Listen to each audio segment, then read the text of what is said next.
Welcome to this explainer. I'm absolutely thrilled to guide you through today's topic. We're embarking on a really incredible high-stakes journey today, moving all the way from the complex biology of the cannabis sativa plant straight into the targeted microscopic battlegrounds of oncology. You know, for years, cannabis has been heavily researched, but today we're looking at the absolute vanguard of that clinical data. We're going to explore exactly how specific, unique compounds, namely CBD and THC, are emerging not just as palliative tools, but as highly aggressive, targeted mechanisms that literally dismantle cancer cells. If you've been following the latest developments surrounding the GPR55 receptor or synergistic chemotherapy models, you know exactly how transformative this data really is. Here's a quick look at our agenda for today. First, meet the cannabis plant. Second, THC versus CBD. Third, your body's internal network. Fourth, relief for cancer patients. Fifth, how CBD fights cancer. And finally, a powerful treatment ally. All right, Section 1. Meet the cannabis plant. To truly grasp the clinical power we're talking about, we have to look at the raw numbers. Advanced chromatography has identified up to 545 distinct phytocompounds synthesized within the cannabis plant. But out of that massive matrix, exactly 104 are classified as cannabinoids. And these 104 compounds, they are the precise molecular keys we're exploring today. Having 104 variations is profoundly significant medically because it facilitates what's known as the entourage effect. Basically, various cannabinoids exhibit vastly different receptor affinities, meaning they modulate and enhance each other's effects within the human body. It's this specific family of vegetable cannabinoids that holds the incredible biological potential we're unpacking right now. Section 2. THC versus CBD. So the contrast here is structurally fascinating. On one side, we have THC. Because of its specific tricyclic shape, it's highly lipophilic and has a binding affinity specifically tailored for CB1 receptors, which are heavily concentrated right in your central nervous system.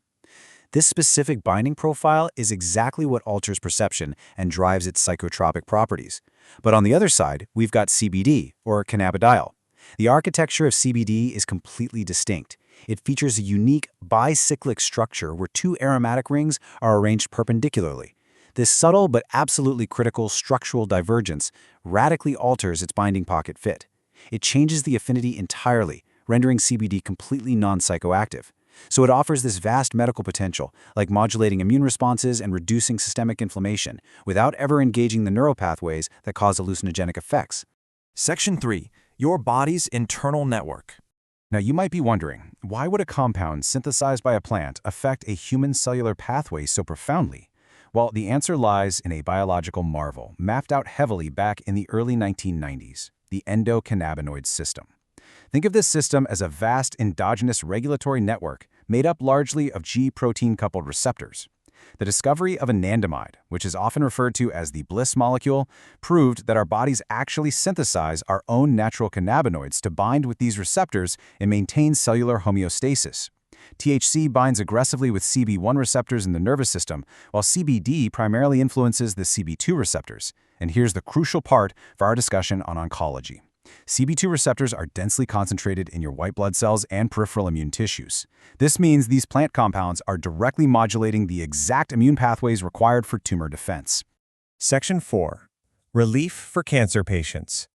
Oncology treatments are notoriously brutal on patient physiology. By interacting directly with peripheral pain transmission receptors, both THC and CBD act as highly effective painkillers, and crucially, they manage severe pain without triggering the dangerous respiratory depression you see with heavy mu-opioid agonists. Beyond pain relief, they provide vital antiemetic effects, stopping the neurological triggers that cause severe post-chemotherapy nausea. Plus, for patients facing severe cachexia, which is that wasting syndrome common in advanced cancers, they actively stimulate the appetite pathways. The clinical data shows significant, measurable improvements in the day-to-day survival and quality of life for patients undergoing extreme physiological stress. Section 5. How CBD fights cancer. We know these compounds stabilize patient vitals, but the vanguard of current research focuses on a far more aggressive dynamic. Listen to this powerful conclusion from the clinical research. Cannabinoids have been shown to inhibit cancer cell proliferation, induce autophagy and apoptosis, and obstruct angiogenesis and metastasis.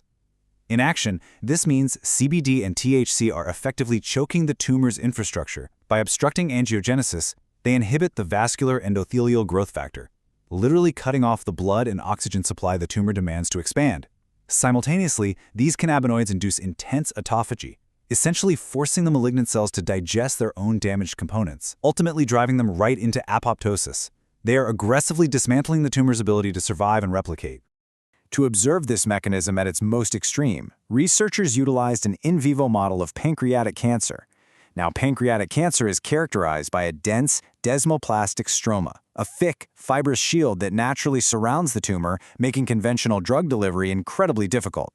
The fact that researchers chose this specific, notoriously aggressive model really highlights just how profoundly impressive cannabinoid penetration and efficacy truly is on the microscopic battlefield. Let's map out exactly how the tumor's engine gets jammed. Step 1. CBD seeks out and binds to the GPR55 receptor on the cancer cell membrane. Step 2. This binding actively inhibits the receptor's function. Step 3. With GPR55 antagonized, the malignant cell cycle progression is violently disrupted. Step 4. This disruption cascades down into the suppression of the MAPK signaling pathway. That's the mitogen-activated protein kinase network.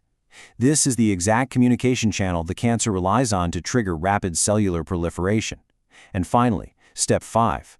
By severing this MAPK communication, malignant growth definitively stops. Concurrently, THC operates through CB receptor pathways to trigger ceramide accumulation inside the cell, adding immense metabolic stress. Together, it's like a wrench thrown directly into the biological gears of the cancer. Section 6. A powerful treatment ally.